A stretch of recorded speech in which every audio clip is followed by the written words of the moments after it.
Hey guys, tonight we're exploring the most tediously repetitive punishment in all of Greek mythology, the eternal boulder-pushing routine of Sisyphus, a king who tricked the gods once too often and was sentenced to spend eternity doing the ultimate meaningless task.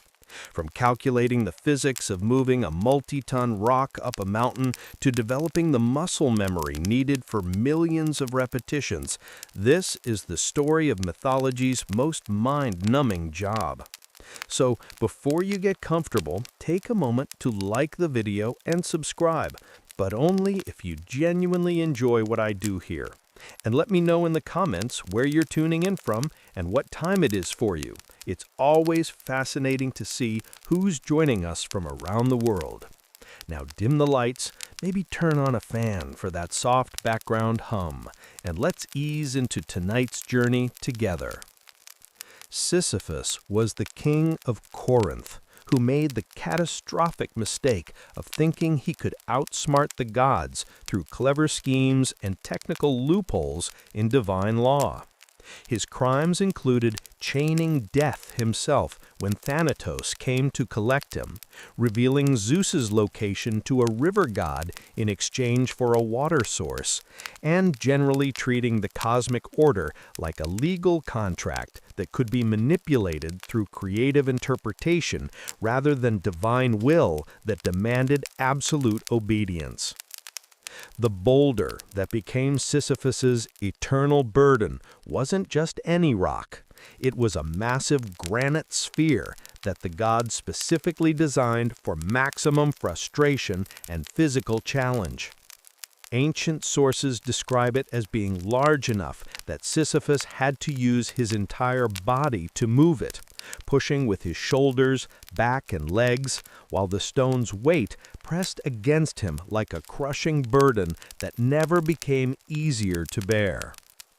The physics of moving this boulder required Sisyphus to maintain constant pressure and perfect balance while navigating uneven mountain terrain that made every step a calculated risk.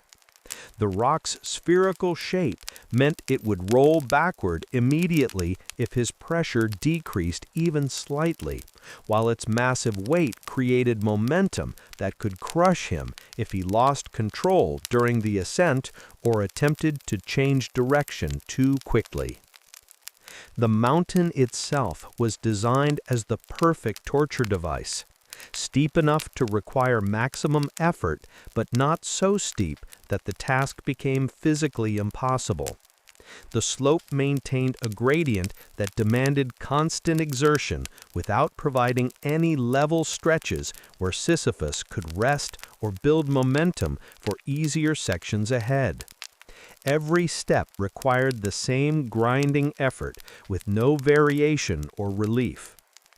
The surface conditions changed constantly to prevent Sisyphus from developing efficient techniques or muscle memory that might make the task more manageable. Loose gravel would shift underfoot, creating unstable footing that required constant adjustment and extra effort to maintain progress.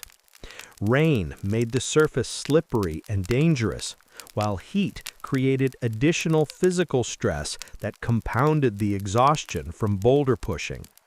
His daily routine began each morning at the base of the mountain where the boulder had rolled back down during the night. The initial positioning required careful assessment of the rock's orientation and the day's terrain conditions to plan the optimal route and pushing technique for that particular ascent. This planning phase became a ritual of futile hope that today might somehow be different. The first hour of each day's push was always the most physically demanding, as Sisyphus's muscles adjusted to the boulder's weight and his body warmed up for the grueling effort ahead. His shoulders, back, and legs had to coordinate perfectly to maintain steady progress, while his cardiovascular system adapted to the sustained exertion that would continue for hours. Halfway up the mountain marked the point where physical exhaustion began to compound the psychological pressure of knowing that all this effort would be completely wasted when the boulder rolled back down. This was the critical zone where the punishment's true cruelty became apparent. Not just the physical labor, but the mental torture of performing meaningless work with full awareness of its futility. The final approach to the summit required the most careful technique as the boulder became increasingly difficult to control on the steepest section of the mountain. Sisyphus had to balance maximum effort with precise control to prevent the rock from rolling sideways off the path or crushing him against the mountain face if his strength failed at the crucial moment. Reaching the summit brought only momentary satisfaction before the inevitable disappointment as the boulder's weight overcame his ability to hold it in place. The stone would pause briefly at the peak, seemingly balanced, before gravity reasserted its dominance and the rock began its rapid descent back to the base. The descent phase lasted only minutes compared to the hours of upward struggle. But those minutes contained their own psychological torture, as Sisyphus watched all his effort disappear with brutal efficiency. The boulder would gain speed as it rolled down, bouncing and careening off obstacles with destructive force that demonstrated how easily nature undid his laborious progress. And then, as the boulder settled at the base of the mountain, Sisyphus would begin the long walk down to start again tomorrow. After the first few months of eternal punishment, Sisyphus's body began adapting to the relentless physical demands of boulder pushing in ways that would impress modern exercise physiologists studying extreme athletic conditioning. His muscle development became highly specialized for the specific motions and stresses of his punishment, creating a physique that was perfectly optimized for a single, endlessly repeated task that served no purpose beyond its own continuation. His shoulder and back muscles developed into powerful systems capable of sustained pressure against immovable resistance while maintaining the precise balance and control needed for navigating mountain terrain. These muscles had to work constantly without rest periods, building endurance that exceeded normal human capacity while maintaining strength levels that never decreased despite the eternal workload. The leg development was equally specialized, with his calves, thighs, and glutes adapting to provide stable platform support while generating the driving force needed to move massive weight up steep inclines. His feet developed thick, calloused skin that could handle rough terrain without injury, while his ankles and knees strengthened to manage the constant stress of uneven footing and heavy loads. Cardiovascular adaptation allowed Sisyphus to maintain hours of intense physical exertion without the fatigue that would overwhelm normal humans attempting similar work. His heart, lungs, and circulatory system became perfectly efficient at delivering oxygen and nutrients to working muscles, while removing waste products that would normally cause exhaustion and performance degradation during extended exercise. The daily timing of his routine became as predictable as sunrise, with each phase of boulder pushing following the same schedule day after day. Morning preparation took exactly 37 minutes. The initial ascent required 4 hours and 22 minutes under normal conditions, and the final summit approach consumed another hour and 15 minutes of maximum effort. Weather variations created the only unpredictability in an otherwise perfectly routine schedule. Rain added approximately 45 minutes to the total ascent time, while creating dangerous conditions that required modified techniques and extra caution to prevent catastrophic slips that could send both Sisyphus and his boulder tumbling back to the base with injuries that would heal overnight but still hurt terribly. Wind patterns affected boulder control in ways that demanded constant micro-adjustments to pushing technique and positioning. Strong crosswinds could destabilize the rock's roll pattern, requiring Sisyphus to compensate with precise angular adjustments that prevented the boulder from veering off the mountain path and creating additional complications for future ascents. The seasonal cycles brought subtle changes that prevented complete monotony while maintaining the essential futility of the task. Spring brought new vegetation that altered the mountain's surface texture. Summer heat increased physical stress and dehydration concerns. Autumn leaves created slippery conditions, and winter snow required completely different techniques for maintaining traction and control. Equipment maintenance became a crucial daily ritual, even though Sisyphus had no tools or equipment beyond his own body. He developed inspection routines for checking his hands, feet, and clothing for damage that might affect performance, treating minor injuries with available materials and techniques learned through centuries of experience with boulder-related trauma. Nutrition planning had to account for the enormous calorie demands of sustained heavy labor while working with whatever food sources were available in his underworld prison. The gods provided basic sustenance, but not abundance, requiring Sisyphus to carefully manage energy consumption and recovery to maintain performance levels needed for successful boulder manipulation. Sleep scheduling became critical for recovery and performance optimization, with Sisyphus developing precise timing for rest periods that allowed maximum physical restoration without exceeding the time available before each day's boulder pushing session. His sleep became perfectly efficient, providing exactly the recovery needed for peak performance during working hours. Mental preparation routines helped maintain focus and motivation, despite the complete meaninglessness of the daily task. Sisyphus developed visualization techniques, breathing exercises, and mental checklists that provided structure and purpose during the endless repetition of identical physical challenges that offered no variety or progression toward any meaningful goal.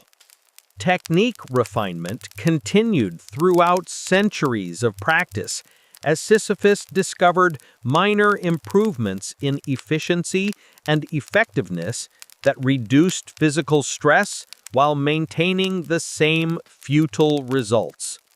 These technical improvements became sources of professional pride, despite their ultimate meaninglessness in the context of eternal punishment. Injury prevention and management developed into sophisticated systems for maintaining peak physical condition despite the constant stress and trauma of boulder pushing work. Sisyphus learned to recognize early signs of overuse injuries, muscle imbalances, and joint problems that could be addressed through modified techniques and recovery protocols. The psychological aspects of routine maintenance required developing mental frameworks that could provide satisfaction and meaning from process excellence rather than outcome achievement. Sisyphus had to find purpose in performing the task perfectly rather than expecting any external reward or recognition for his eternal efforts. And through all this adaptation and routine development, the fundamental nature of the punishment remained unchanged. Endless, meaningless labor that would continue regardless of efficiency improvements or physical conditioning advances that might make the work easier but never less futile. The psychological journey that Sisyphus underwent during his eternal punishment represented one of mythology's most profound explorations of how human consciousness adapts to conditions of complete futility and meaninglessness. His mental evolution from raging defiance to grudging acceptance to something approaching philosophical peace demonstrated the remarkable capacity of the human spirit to find purpose, even in the most deliberately purposeless circumstances. The initial years were dominated by fury and desperate schemes to escape or subvert the punishment through the same cleverness that had gotten him into trouble originally. Sisyphus spent countless hours plotting ways to wedge the boulder permanently at the summit, calculating angles and leverage systems that might defeat gravity's pull, and searching for loopholes in the divine decree that mandated his eternal labor. These escape attempts always failed spectacularly, often making the punishment worse by adding new complications or physical dangers to the boulder-pushing routine. The gods had designed his torment with perfect completeness, anticipating every possible workaround and ensuring that cleverness only resulted in additional frustration rather than relief from the endless cycle of meaningless work. The transition from active rebellion to resigned acceptance took several decades as Sisyphus gradually recognized the futility of resistance and began focusing his energy on performing the task itself rather than escaping it. This psychological shift required abandoning his identity as a clever problem solver and accepting his new role as an eternal laborer, whose only achievement would be daily task completion. Anger management became a crucial survival skill as Sisyphus learned to control the rage that could make his punishment unbearable if allowed to build without release. He developed techniques for channeling fury into productive energy that improved his boulder-pushing performance while preventing the self-destructive explosions that had characterized his early punishment years. The gradual development of professional pride in boulder-pushing excellence represented a psychological breakthrough that transformed meaningless labor into a form of craftsmanship. Sisyphus began taking satisfaction in technical improvements, efficiency gains, and smooth execution of complex maneuvers that demonstrated mastery of his specialized skill set, despite its ultimate futility. Meditation and mindfulness practices evolved naturally as Sisyphus learned to find peace in the present moment, rather than dwelling on the eternal future of identical tasks ahead. He discovered that focusing completely on the immediate sensation of pushing, the texture of the boulder surface, and the rhythm of his breathing could create states of calm concentration that made time pass more pleasantly. The relationship with his boulder became almost personal, as centuries of intimate contact created familiarity and even affection for the stone that was both his tormentor and his constant companion. Sisyphus learned every irregularity in its surface, understood its weight distribution and rolling characteristics, and developed protective instincts toward the rock that served as his life's primary relationship. Philosophical contemplation filled the long hours of physical labor, as Sisyphus had unlimited time to consider questions of existence, purpose, justice, and the nature of divine punishment. His punishment became a form of enforced philosophical education that provided insights into the human condition that would have been impossible under normal circumstances of mortality and distraction. The concept of time underwent fundamental changes in Sisyphus's consciousness as the normal markers of progress and achievement became meaningless. Days, years, and centuries blended together into a continuous present moment that eliminated the anxiety and anticipation that normally drive human behavior toward future goals and accomplishments. Acceptance of mortality's absence created a unique psychological state where Sisyphus could experience complete freedom from death anxiety while maintaining full awareness of his eternal situation.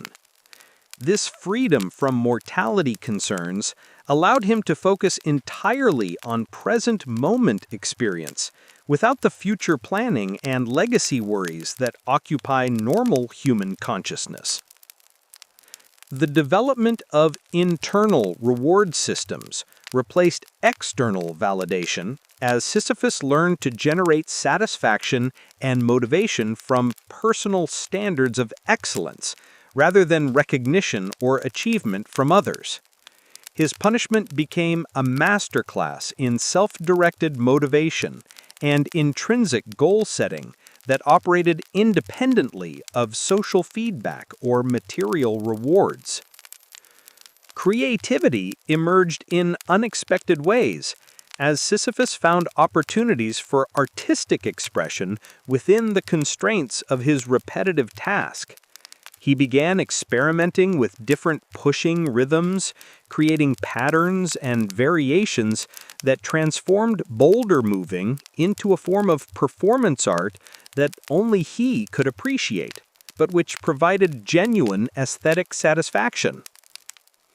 The ultimate psychological adaptation was the discovery that meaning could be self-created rather than externally imposed, allowing Sisyphus to transform his punishment into a chosen practice of discipline, meditation, and personal development that served purposes he defined for himself, rather than goals established by gods or society.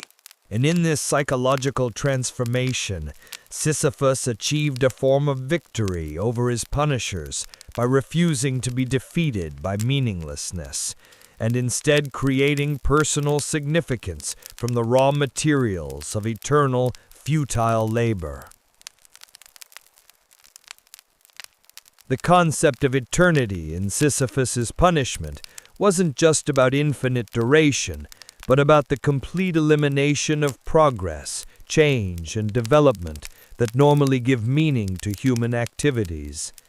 His boulder pushing represented the purest form of meaningless repetition, a task that would never be completed, never improve conditions, and never contribute to any larger purpose or goal beyond its own endless continuation.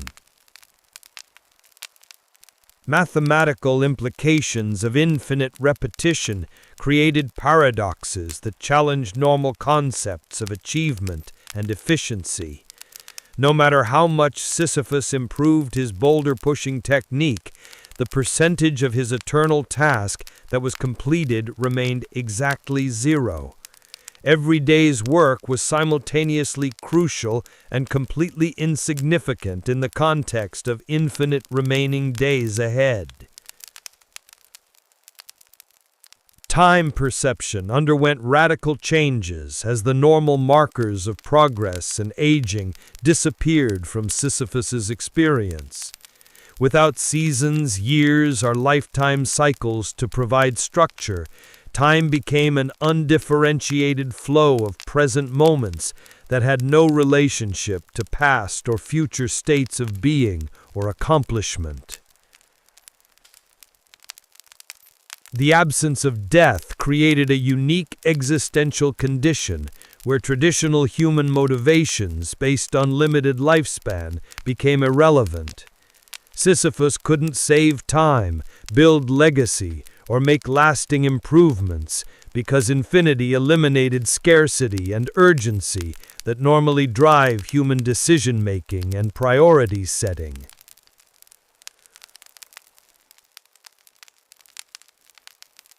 Memory management became crucial for psychological survival, as unlimited time created potential for infinite accumulation of identical experiences that could overwhelm normal mental processing capabilities. Sisyphus had to develop selective attention and memory techniques that maintained sanity while processing endless repetition of essentially identical daily experiences. The relationship between effort and reward was completely severed in ways that challenged fundamental assumptions about motivation and satisfaction. Sisyphus's maximum effort produced identical results to minimal effort. The boulder would roll back down regardless of how perfectly or poorly he performed the pushing task. Perfectionism took on new meaning when perfect performance produced the same outcome as terrible performance. Sisyphus could pursue technical excellence purely for its own sake, developing skills and capabilities that served no external purpose but provided internal satisfaction and professional pride. The modern relevance of Sisyphus's situation resonated with contemporary experiences of repetitive work, bureaucratic tasks, and activities that seemed to serve no larger purpose beyond their own continuation. His psychological adaptations provided insights into finding meaning and satisfaction in apparently meaningless modern work situations. The concept of process versus outcome took on ultimate significance as Sisyphus learned to derive complete satisfaction from the quality of his daily boulder-pushing performance rather than from any results or achievements that the work might produce. This process-focused approach eliminated frustration while maintaining engagement with challenging physical and mental demands.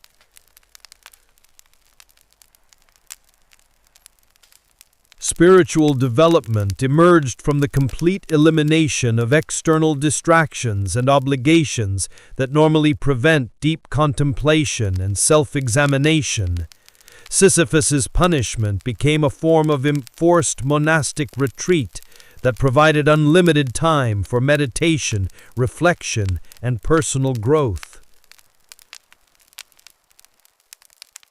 The democratic nature of eternity meant that every moment held equal importance and significance, since no particular day or achievement was more valuable than any other in the infinite sequence. This temporal equality created freedom from the anxiety and competition that normally accompany time scarcity and deadline pressure.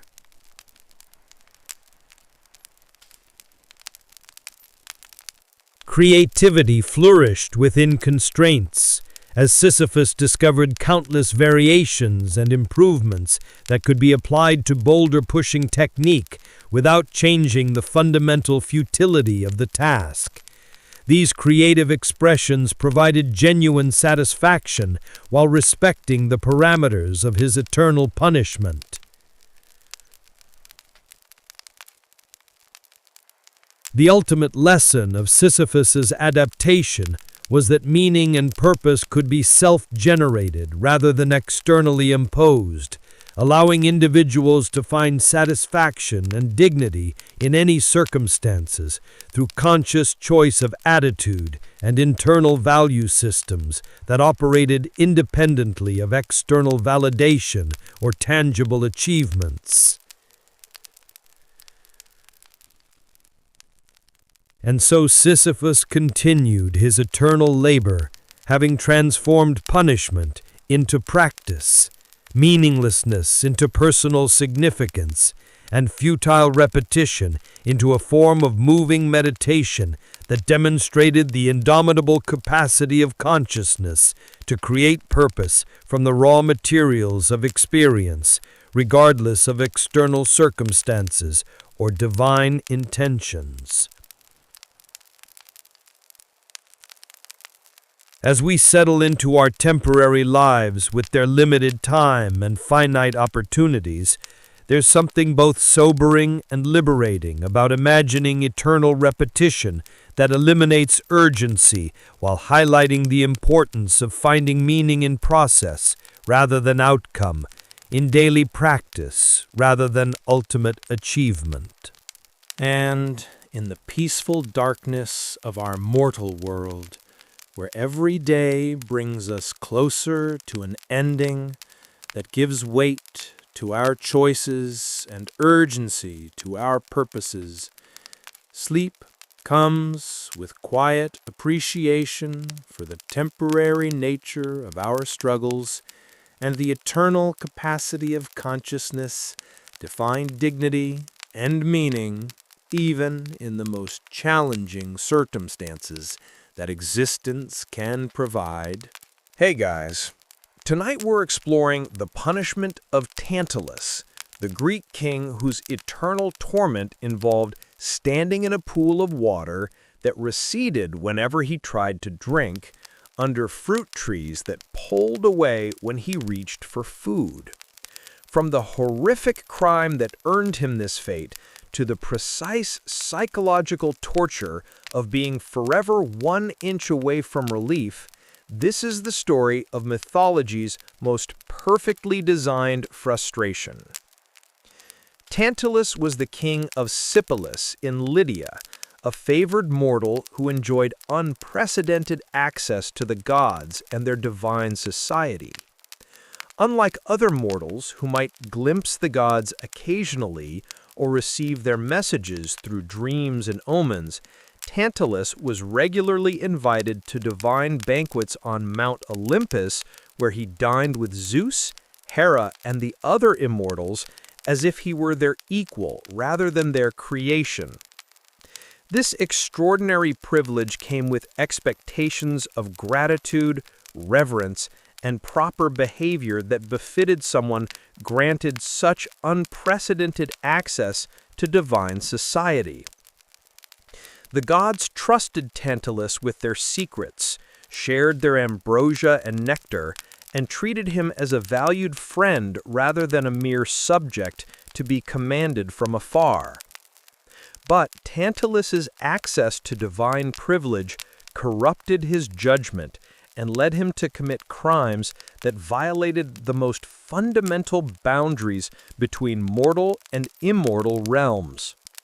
The exact nature of his offenses varies in different versions of the myth, but all involve betraying the gods' trust in ways that demonstrated complete disregard for divine authority and cosmic order.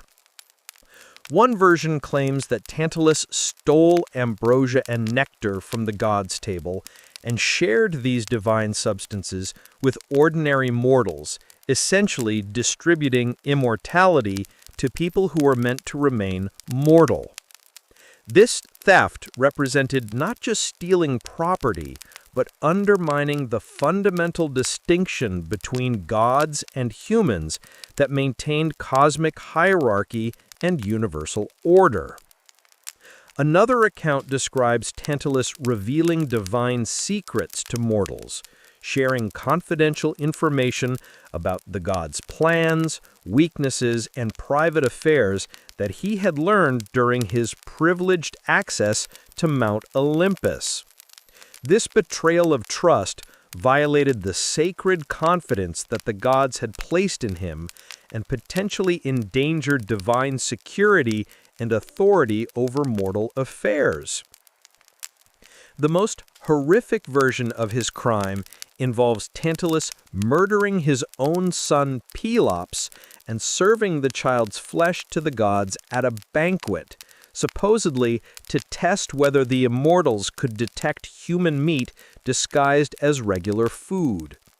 This act combined filicide, cannibalism, deception, and blasphemy into a single crime that violated every possible moral and religious boundary. The gods immediately detected the deception and were horrified by Tantalus's actions, which represented not just murder and cannibalism, but a fundamental misunderstanding of divine nature and mortal limitations. The crime demonstrated that Tantalus had become so corrupted by privilege that he believed himself capable of deceiving and testing the very beings who had granted him unprecedented access to their realm. Demeter, who had absent-mindedly eaten a piece of Pelops' shoulder while grieving for her daughter Persephone, immediately realized what had happened and helped the other gods resurrect the child with an ivory replacement for the consumed shoulder. This resurrection demonstrated divine power while highlighting the unnaturalness and horror of Tantalus's actions against his own family. The punishment that followed was carefully designed to match the specific nature of Tantalus's crimes by creating eternal desires that could never be satisfied, reflecting his abuse of divine hospitality and his insatiable appetite for privileges that weren't rightfully his. The gods crafted a torment that would last forever, while providing constant reminders of what he had lost through his betrayal of their trust. Tantalus was placed in a pool of crystal-clear water that reached up to his chin, surrounded by fruit trees heavy with ripe, perfect fruit that hung just within apparent reach above his head. The scene appeared to offer everything needed for comfort and sustenance, but these apparent provisions were designed to withdraw whenever he attempted to use them, creating perfect and eternal frustration.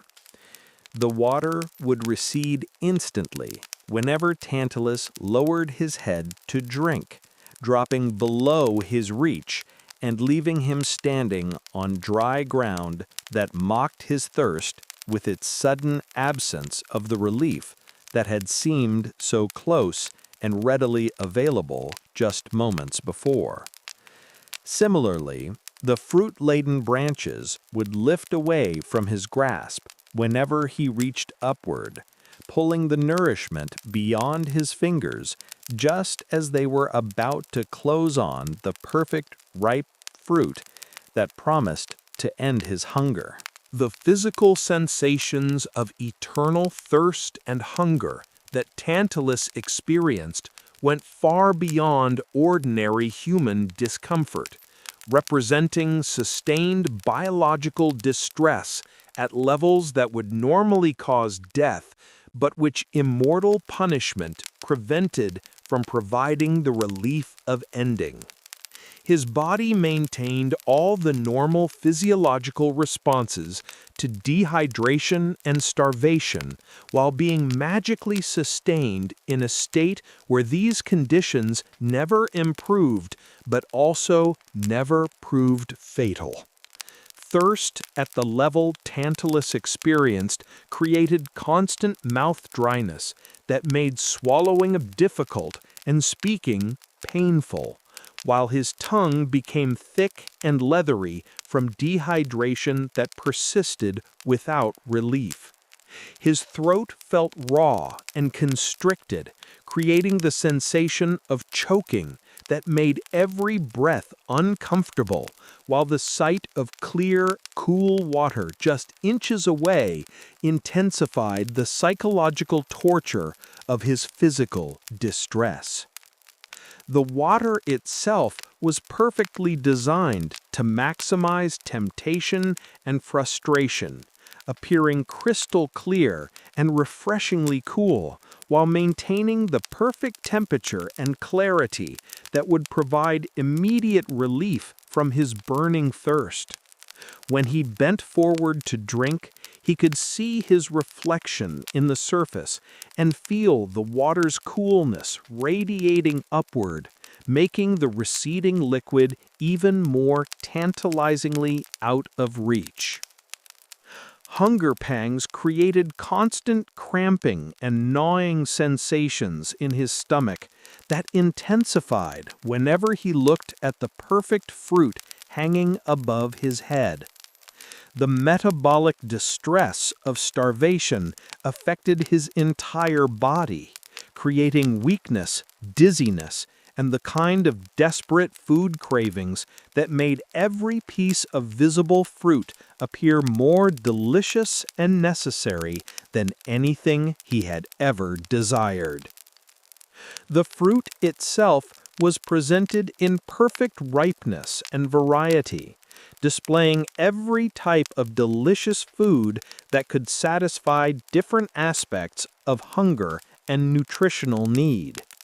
Apples, pears, grapes, pomegranates, and other fruits hung in abundance, each one perfectly formed and aromatic, releasing scents that triggered intense salivation and hunger responses that made his empty stomach contract painfully with unfulfilled desire.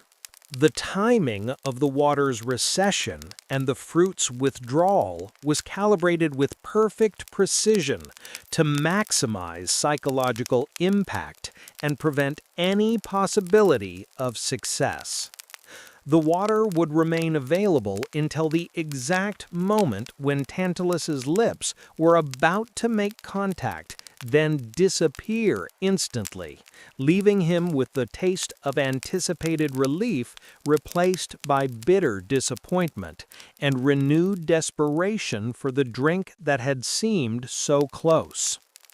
Similarly, the fruit branches would remain stationary until his fingers were within millimeters of touching the perfect food, then lift away with movement that was smooth but inexorable, carrying the nourishment beyond his reach while leaving him with empty hands and intensified awareness of his unsuccessful attempt to obtain the sustenance he desperately needed.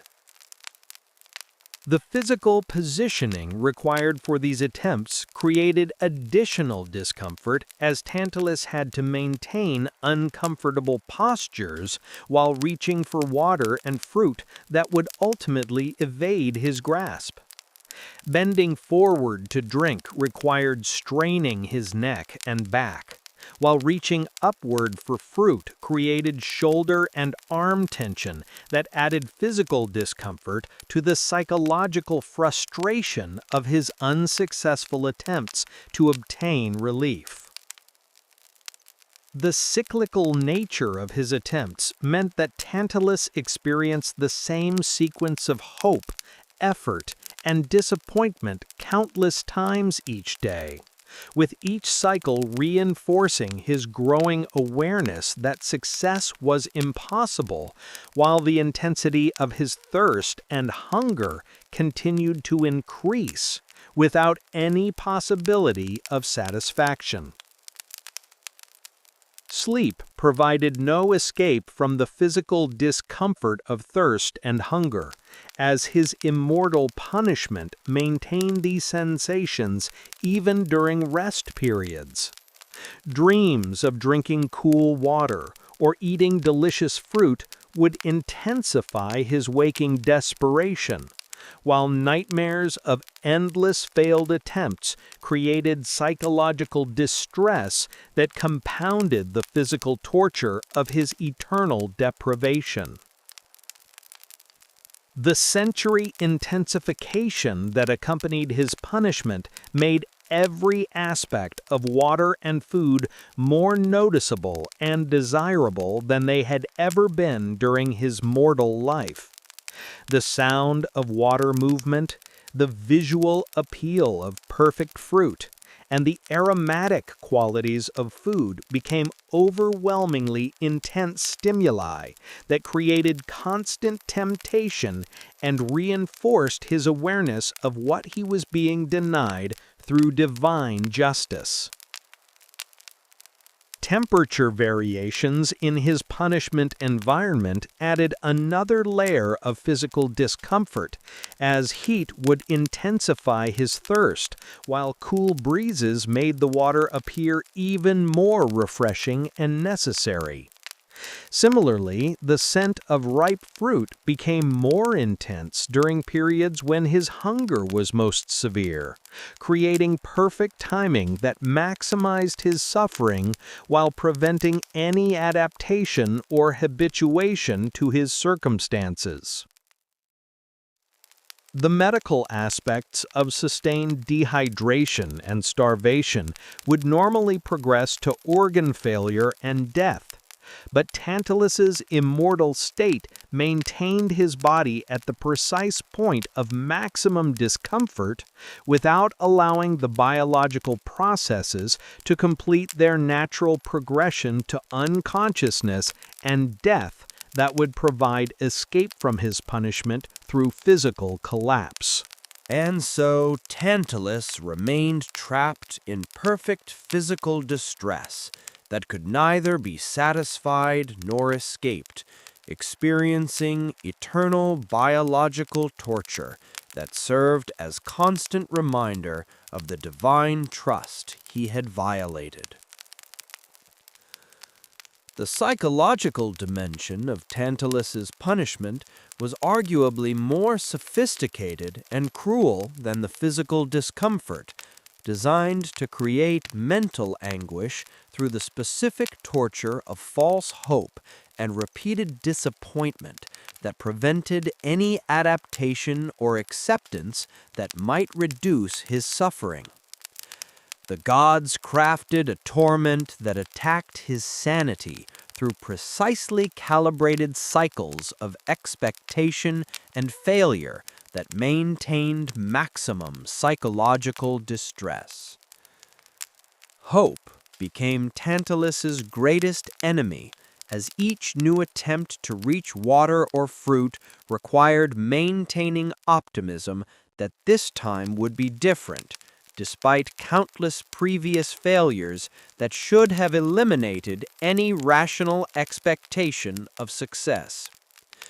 The psychological necessity of hope for mental survival conflicted with experiential knowledge that success was impossible, creating internal cognitive dissonance that added mental torture to his physical suffering. The illusion of control was perfectly maintained by the punishment's design, which made success appear possible through better technique, timing, or strategy, rather than acknowledging the supernatural forces that ensured failure.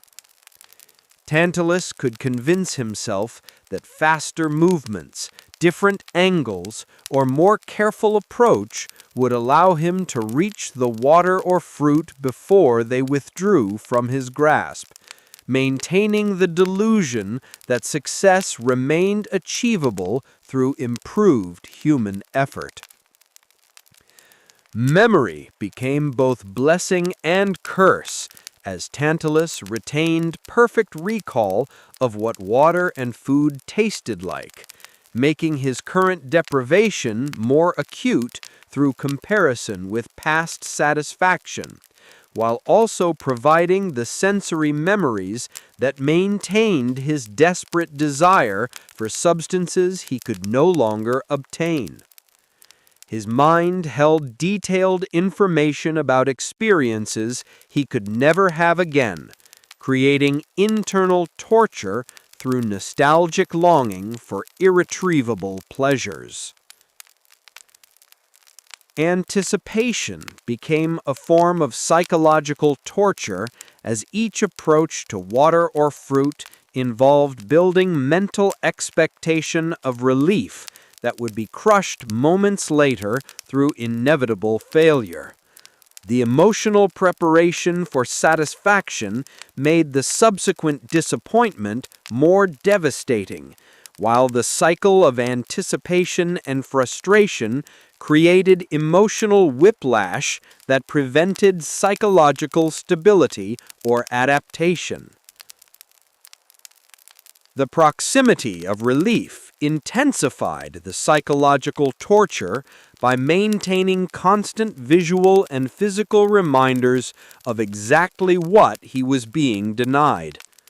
If the water and fruit had been completely absent, Tantalus might have achieved some acceptance of his deprivation, but their constant presence just beyond reach ensured that his attention remained focused on obtaining the relief that appeared so close, yet remained eternally inaccessible.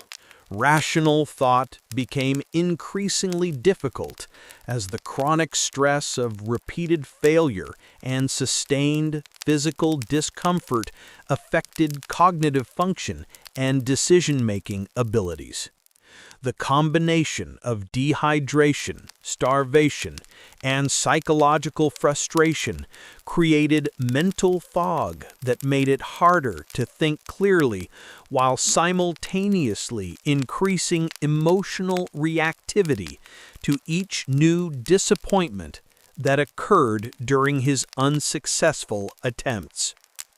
Problem-solving instincts were constantly triggered by the apparent solvability of his situation, leading Tantalus to devise increasingly elaborate strategies for reaching the water and fruit that would inevitably fail despite seeming logically sound. Each new approach required mental energy and creativity that was ultimately wasted on problems that had been designed to be unsolvable through mortal ingenuity. Time perception became distorted as the endless cycles of attempt and failure created monotonous repetition that eliminated normal markers of progress or change. Days, months, and years blended together into undifferentiated periods of identical experiences that provided no sense of advancement or development toward any kind of resolution or improvement in his circumstances. Social isolation compounded the psychological torture as Tantalus had no companions to share his experience or provide emotional support during his eternal punishment. The complete absence of social interaction left him alone with his thoughts, failures, and growing desperation without any external perspective or comfort that might help him maintain psychological stability during his endless torment. Guilt and shame from his original crimes created additional psychological burden, as Tantalus retained full awareness of the actions that had earned him this punishment. Unlike victims of random suffering, he knew that his torment was deserved justice for horrific crimes he had committed, making it impossible to maintain anger at the gods or externalize blame for his circumstances. Identity dissolution occurred as Tantalus's entire existence became defined by failed attempts to obtain water and food, rather than the complex personality, achievements, and relationships that had previously defined his sense of self. His punishment reduced him to basic biological drives and repeated failures that eliminated most aspects of human dignity and psychological complexity. The perfect design of his torture meant that no psychological adaptation or coping mechanism could provide lasting relief from his mental anguish. Every strategy for accepting his situation was undermined by the continued presence of apparently obtainable relief, while every attempt to maintain hope led to renewed disappointment that prevented the development of stable emotional equilibrium that might reduce his psychological suffering over time. Tantalus's punishment served as mythology's most sophisticated exploration of divine justice and the consequences of violating sacred boundaries between mortal and immortal realms. His eternal torment demonstrated that some crimes transcend ordinary punishment and require responses that match their severity through precisely designed consequences that continue indefinitely rather than ending with death or completing through finite suffering. The relationship between crime and punishment was perfectly calibrated to reflect the specific nature of Tantalus's violations against divine hospitality and trust. His abuse of privileged access to godly banquets earned him eternal denial of basic sustenance, while his betrayal of sacred confidence resulted in isolation that prevented any future social interaction or divine favor that might provide comfort during his endless torment. The theological implications of eternal punishment raised questions about mercy, proportionality, and the nature of divine justice that operates according to different principles than human legal systems.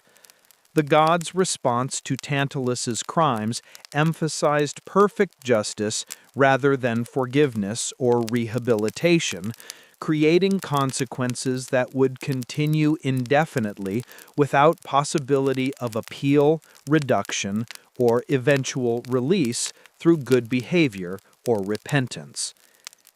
Human limitations were starkly highlighted by the impossibility of Tantalus achieving success through any amount of effort, skill, or determination.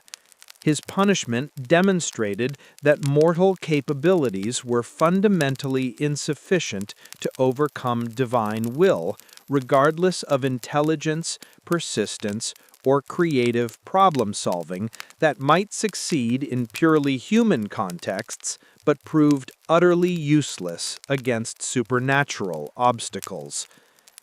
The concept of hubris received its ultimate illustration through Tantalus's fate, showing how excessive pride and presumption against divine authority led to consequences that far exceeded the temporary benefits gained through his criminal actions. His brief period of abusing divine privilege created eternal suffering that made any advantages gained through his crimes completely insignificant in comparison. Desire and satisfaction took on cosmic significance as Tantalus's punishment explored the philosophical relationship between want and fulfillment that governs much of human experience.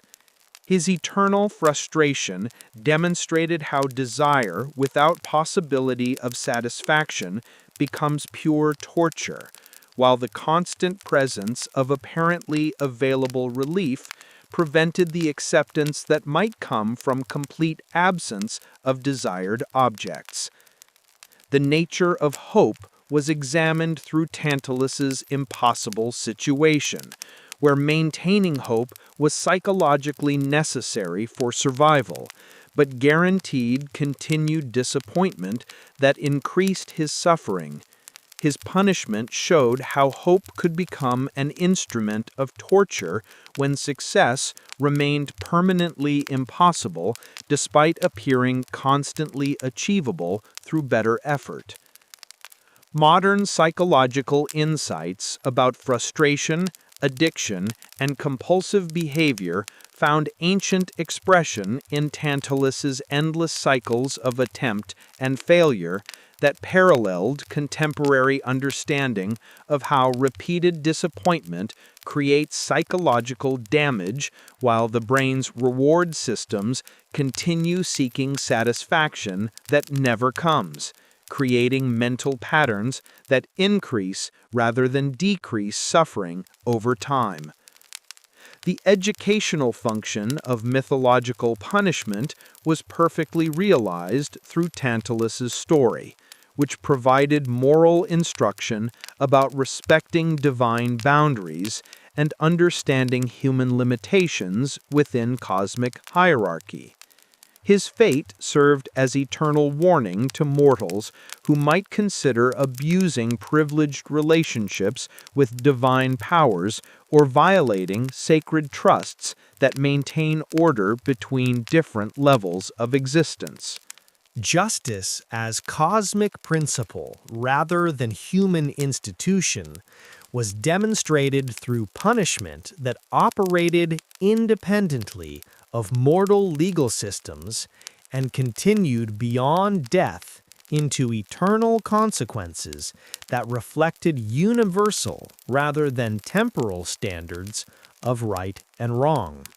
Tantalus's punishment showed that divine justice transcended human concepts of proportionality and mercy to maintain cosmic order through perfect consequences that matched crimes in scope and duration.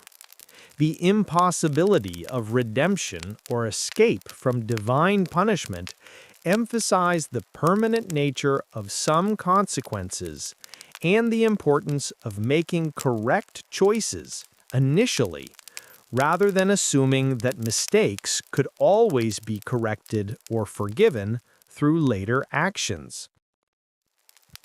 Tantalus's eternal suffering demonstrated that some boundaries, once crossed, create irreversible changes in status and circumstances. And so Tantalus remained forever reaching for water and fruit that would always withdraw from his grasp, serving as mythology's perfect example of how divine justice operates through precisely designed consequences that continue indefinitely to maintain cosmic order and provide eternal education about the proper relationships between mortals and immortals. As we settle into our temporary lives with readily available water and food, there's something both sobering and grateful about contemplating eternal punishment that makes ordinary frustrations seem manageable and highlights the precious nature of simple satisfactions that we often take for granted in our daily routines. And in the peaceful comfort of our mortal world, where thirst can be quenched and hunger satisfied through simple actions that bring immediate relief and genuine satisfaction, sleep comes with quiet appreciation for the accessibility of basic needs and the finite nature of human desires that can be fulfilled rather than eternally frustrated.